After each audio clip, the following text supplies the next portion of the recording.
So hello everybody. This is the webinar for potential challenge owners who are interested in submitting a challenge for our SoTecIn project. So I will go through some information and the process of it. So first of all, like the overall process of the project may be interesting. So we have 7 regions that I will show you in a minute in the project, and we have built 7 communities in these regions.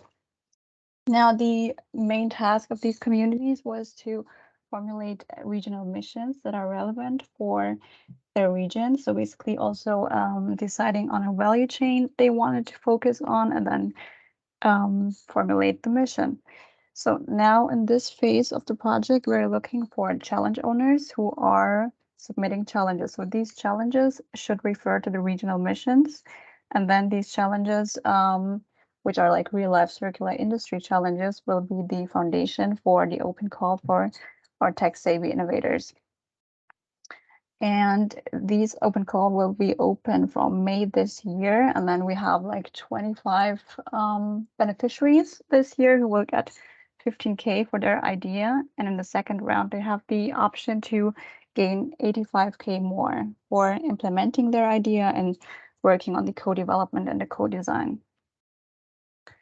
So here are the regional missions. I won't go through them, but as you can see, we have 7 regions and all of them focused on one value chain.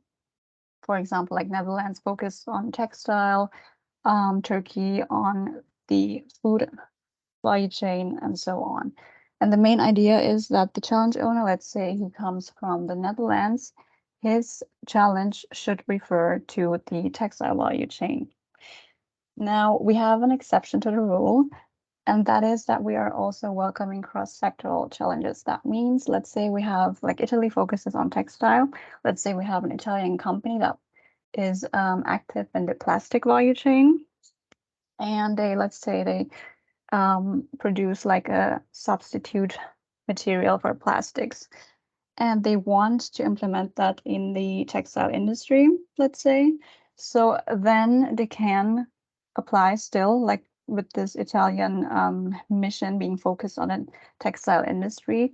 But even if their own core business is like in the plastic industry, which, for example, Germany focuses on in this example, it doesn't matter. It's like a cross-sectoral challenge. We would still accept it. But if that's the case for you, like please reach out and we can discuss this further. Now, who are challenge owners? So for challenge owners, we have like no real restriction. For us, it is a party. It can be private, public, or nonprofit. And they should have like the deadline with a specific circular economy value chain. And they want to get their challenge solved with like high value circular solutions. That's basically means that anybody could submit a challenge pretty much. So in this project, we're looking for someone who's the representative of an organization who has the aim to solve like, their challenge and find a solution so that they will be committed and also participating in this project. Now, for the size of the organization of the challenge owner, it's not relevant. It can be a small, medium, or a large company. It doesn't matter in the course of this project. But the challenge owner needs to be accessible in the project, and I will go through the commitment in a couple slides later. So first of all, what's the main task? The challenge owner should submit a challenge. And that works via the F6S platform, which I have the link attached in this presentation. You can have a look at it later. And then there will be the open call for the tech-savvy innovators, where they can apply with their solution approaches to the challenges. And then we have a dedicated jury who is responsible for selecting the best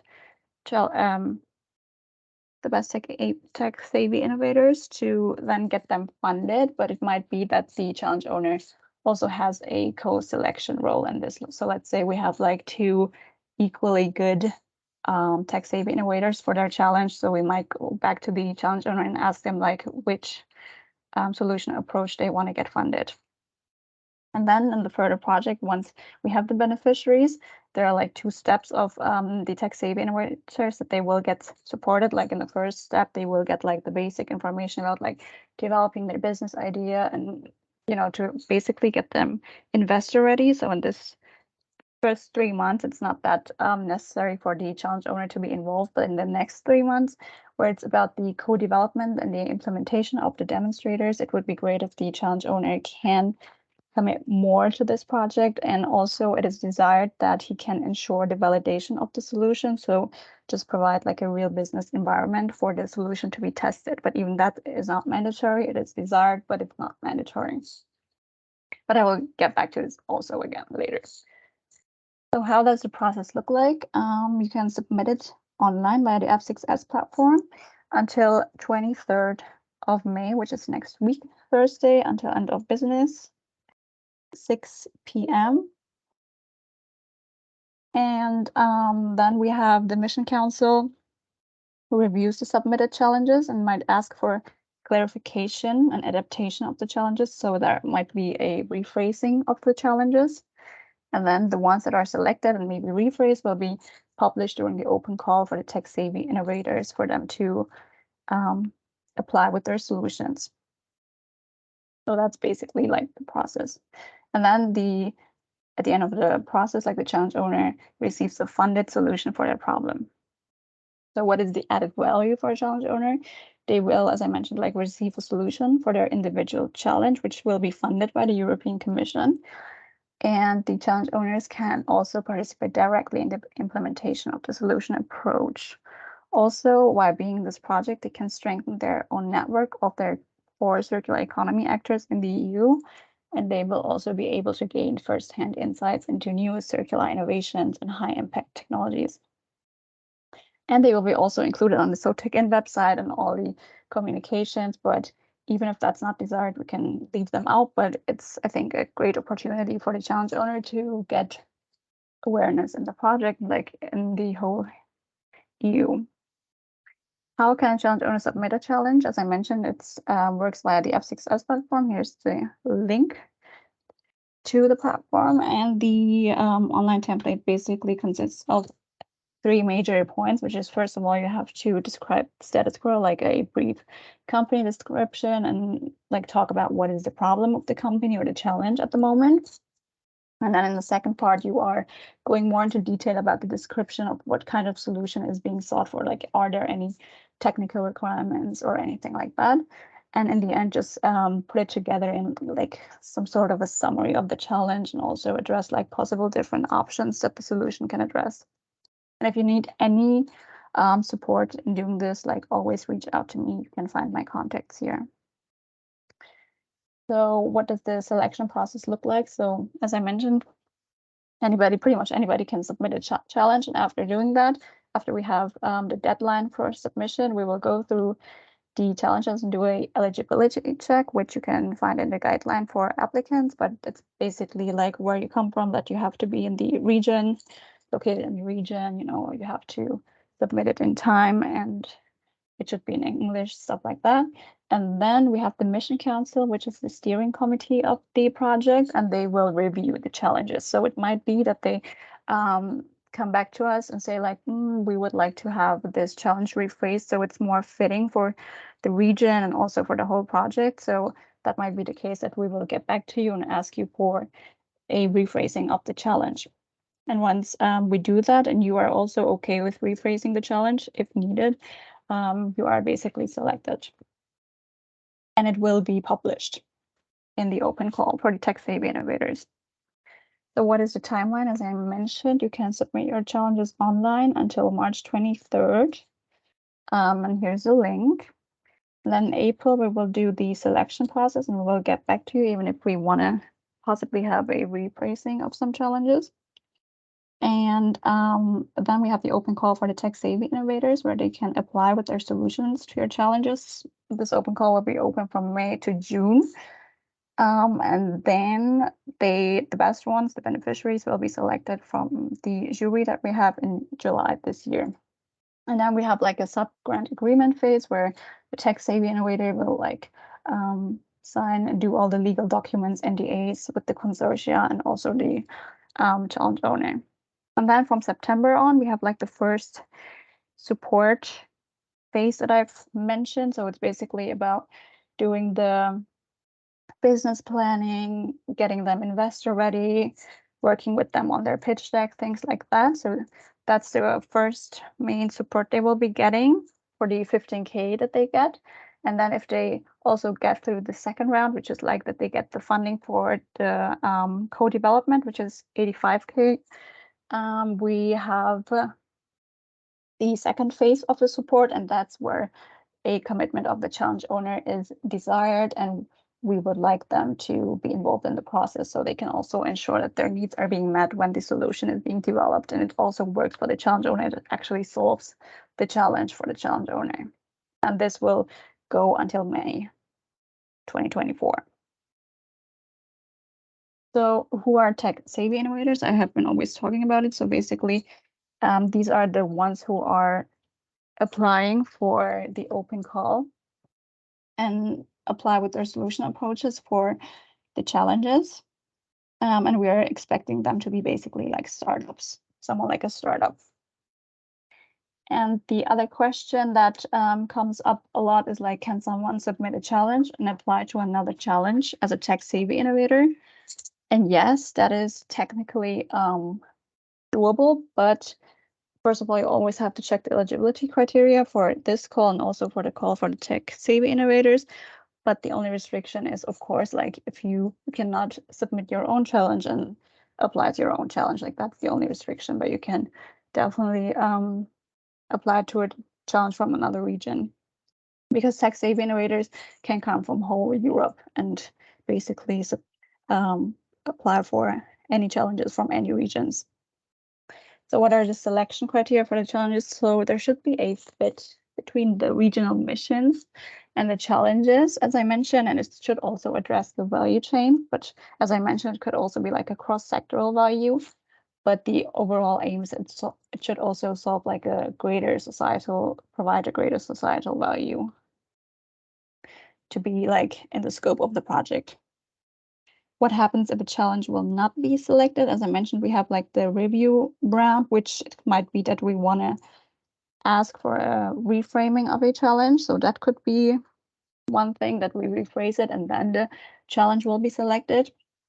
Or if we even like with rephrasing the challenge, it won't work because it's not fitting for the missions or whatever, the overall project, or even the challenge owner may be like, that does not fit to me if we rephrase it like that.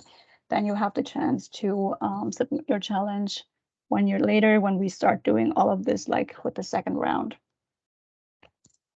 So when will the selected challenges be announced to the challenge owners? As I mentioned, this will happen in next month, April 2023. And will the challenges be published? Yes, these challenges, as I mentioned, will be published in the open call for tech-savvy innovators, and it is an Europe-wide public open call. So that might raise the question if a challenge owner can submit their challenge anonymously for whatever reason, maybe a competitive reason or anything else. If that's the case and you don't want your company name to be published in the whole open call, you can address it. Like I showed you the template for submitting your challenges, and the first question is like your brief company description. You should still put your company name and description, everything in there for us, but you can put the note in there that you don't want your company name to be published in the open call, and then we will take that into consideration and publish your challenge anonymously without putting out which company is behind that challenge. So will the challenge owner receive a funding? So no, in this project, it's foreseen that the selected tech-savvy innovators will be funded. So they will get the money transferred and then they can work on their solutions. So basically what the challenge owner gets out of this is they get a funded solution within the framework of this project for their specific challenge. So they will be the pilot customer of this new established company, and they will get the solution basically for free. So what is the required commitment of a challenge owner? As I mentioned in the first, so after the tech-savvy innovators are selected, there will be a first meeting between the tech-savvy innovators and the challenge owners. And also, as I mentioned, there will be legal documents signed between the two parties, but also like a first getting to know each other. And then we have the first, as I mentioned, first round of getting like business support for the tech-savvy innovators. So here, the commitment of the challenge owner is not so much required. I mean, they can participate in the workshops like of business development workshops and things of that if they have the time and they want to participate in this. They're pretty welcome to do that, but it's not necessary. But it's more like in the second half where it's about the co-development. It's desired that the challenge owner is more committed and takes place also in the workshops that we will provide for the tech-savvy innovators. So as a bare minimum, we're talking about a online meeting every 2 months, which is like, I think, not that much for a challenge owner to invest time in. So when you formulate your challenge, what should you take into consideration? So we are thinking that a good challenge is formulated as specific as necessary and as open as possible, so that you, first of all, you don't have to give away like every company secret that you have. It should be like more of a broad challenge that you have. And also that will keep, give the tech-savvy innovators a flexibility and room for creativity. So that's why we would like to have it like more broad than rather than like very much focus on your company. And it should, of course, also address like a social impact in the challenge. So if we are talking about challenges, we can have a look at an exemplary challenge. Like, let's say we have the mission from Romania, which basically focuses on the food value chain and like farmers and their collaboration between distributors and retailers. So let's say we have a farmer who wants to submit a challenge here. He can quickly like talk about his farm and things of that nature.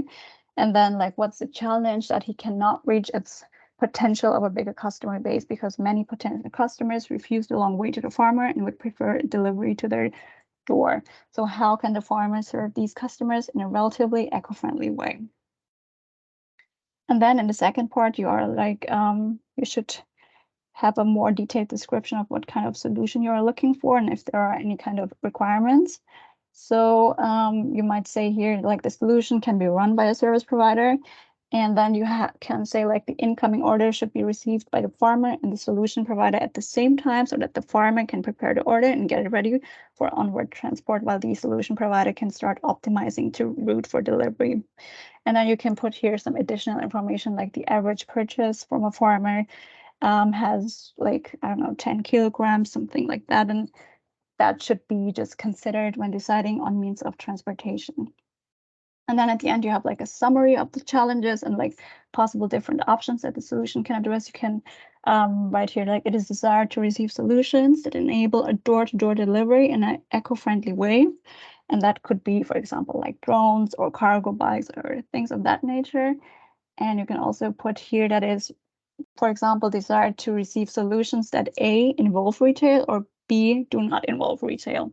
Maybe things of that like. So that's an example, and of course you should like describe it a bit more than I have put it in here. So at the end of the day, it should be not more than 1 page in Word, the Word document, just to have like a guide on how to describe your challenge. So the next question that comes up a lot is like, who owns the IP rights of a developed solution to a challenge? So basically the answer to that is the tech-savvy innovator owns the IP rights. But it can be the case that there will be some individual agreements between the challenge owner and the tech-savvy innovators if, let's say, the challenge owner is involved more in it than expected and have like a bigger part of contribution to the solution development, then they can talk about these things and maybe adjust the IP rights and share them. And then are funded solutions allowed to raise more funds? Yes, in the course of this project, as I mentioned in the first support phase, they will get like the business idea development, like writing business plan, preparing the pitch deck, and actually making them investor ready.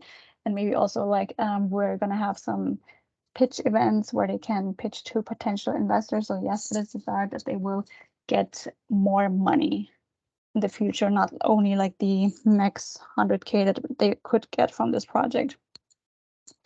Can a challenge only be a mission council member? As I mentioned, the mission council is like the steering committee of this project, and a member who is part of the mission council can also submit a challenge because they have a broad knowledge of the region and the value chain. But they won't necessarily own the challenge. So they can, in the further course, of course, be involved in the idea development and also in the co-development, but it's not their responsibility to, let's say, find a real business environment testing for the solution. So in this case, we would support finding companies that could help the tech-savvy innovator to validate their solution. And here is the link to the website where you can find further information about the project. I hope that helps. And if there are any more questions, please feel free to ask and reach out to me.